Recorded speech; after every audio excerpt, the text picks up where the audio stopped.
ನಮಸ್ತೆ. ನಾವೇನು ವೆಕೇಷನ್‌ಗೆ ಹೋಗಿದ್ವಿ ಅಲ್ವಾ? ಸೊ ನನಗೆ ಸುಮಾರು ಜನ ಡಿ.ಎಂ ಮಾಡ್ತಾ ಇದ್ರು. ಅಂದ್ರೆ ನಾನು ಒಂದೆರಡು ವ್ಲಾಗ್ಸ್‌ನ ಅಪ್ಲೋಡ್ ಮಾಡಿದಾಗ ನೀವ್ ಯಾವ ತರ ಹೋಗಿದ್ರಿ, ಪ್ಯಾಕೇಜ್ ಅದರ ಡೀಟೇಲ್ಸ್ ಎಲ್ಲ ಸ್ವಲ್ಪ ಶೇರ್ ಮಾಡಿ ಅಂತ ಹೇಳಿ. ಇನ್ನ ನಾವು ಹೋಗಿದ್ದಿದ್ದು ಮಲೇಷ್ಯಾ ಮತ್ತೆ ಥೈಲ್ಯಾಂಡು. ಒಂದು 7 ಡೇಸ್ ಮತ್ತೆ 6 ನೈಟ್ಸ್ ತರ ಹೋಗಿದ್ದಿದ್ದು. ಸೊ ನಾವು ಕಂಪ್ಲೀಟ್ ಪ್ಯಾಕೇಜ್ ಅಲ್ಲೇನೆ ಹೋಗಿದ್ದಿದ್ದು.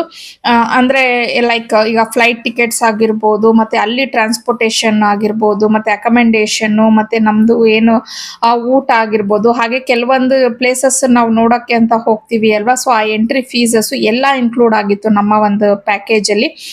ತುಂಬಾನೇ ಕಂಫರ್ಟಬಲ್ ಆಗಿತ್ತು, ತುಂಬಾನೇ ಚೆನ್ನಾಗಿ ಎಲ್ಲಾನು ನೋಡಿದ್ವಿ ಅಂತಾನು ಹೇಳ್ಬೋದು. ಇನ್ನ ನಾವು ಹೋಗಿದ್ದಿದ್ದು ಎಲ್ಲಾನು ಬ್ಲೂ ಸ್ಕೈ ಅಂತ ಹೇಳಿ ಒಂದು ಟ್ರಾವೆಲ್ಸ್ ಥ್ರೂ ಹೋಗಿದ್ವಿ.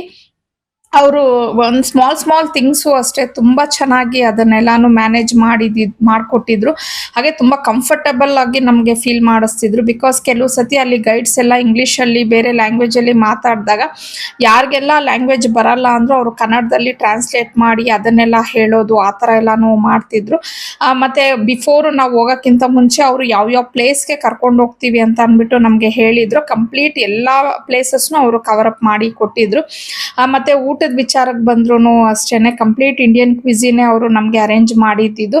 ನಾವು ಬಿಫೋರ್ ಹೋಗಕ್ಕಿಂತ ಮುಂಚೆ ಅವ್ರು ಹೇಳಿದ್ದು ಮಾರ್ನಿಂಗ್ ಬ್ರೇಕ್ಫಾಸ್ಟ್ ಮತ್ತೆ ನೈಟ್ ಡಿನ್ನರ್ ನಮ್ ಕಡೆಯಿಂದ ಇರುತ್ತೆ, ಲಂಚ್ ನೀವೇನೆ ಇದ್ ಮಾಡ್ಕೋಬೇಕು, ಅಂದ್ರೆ ನಿಮ್ಮ ಒಂದು ಅಮೌಂಟ್ ಅಲ್ಲೇನೆ ನೀವು ಮಾಡ್ಕೋಬೇಕಾಗತ್ತೆ ಅಂತ ಹೇಳಿದ್ರು. ಆದ್ರೆ ಪಾಪ ಮಧ್ಯಾಹ್ನ ಲಂಚ್ ಸಹ ಅವರೇ ನಮ್ಗೆ ಪ್ರೊವೈಡ್ ಮಾಡಿದ್ರು.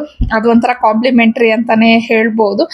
ಮತ್ತೆ ಈ ಒಂದು ಟೂರ್ಸ್ ಅಂಡ್ ಟ್ರಾವೆಲ್ಸ್ ಅಲ್ಲಿ ಹೇಗೆ ಅಂತಂದ್ರೆ ನಾವು ಸೋಲೋ ಹೋಗ್ತೀವಿ ಅಂದ್ರು, ಇಲ್ಲ ಕಪಲ್ಸ್ ಏನಾದ್ರೂ ಹೋಗ್ತೀವಿ, ಇಲ್ಲ ಫ್ಯಾಮಿಲೀಸ್, ಇಲ್ಲ ಗ್ರೂಪ್ ಯಾವ ತರ ಹೋಗ್ತೀವಿ ಅಂದ್ರು ಅವರು ಎಲ್ಲಾ ತರನು ಅರೇಂಜ್ ಮಾಡಿ ಕೊಡ್ತಾರೆ.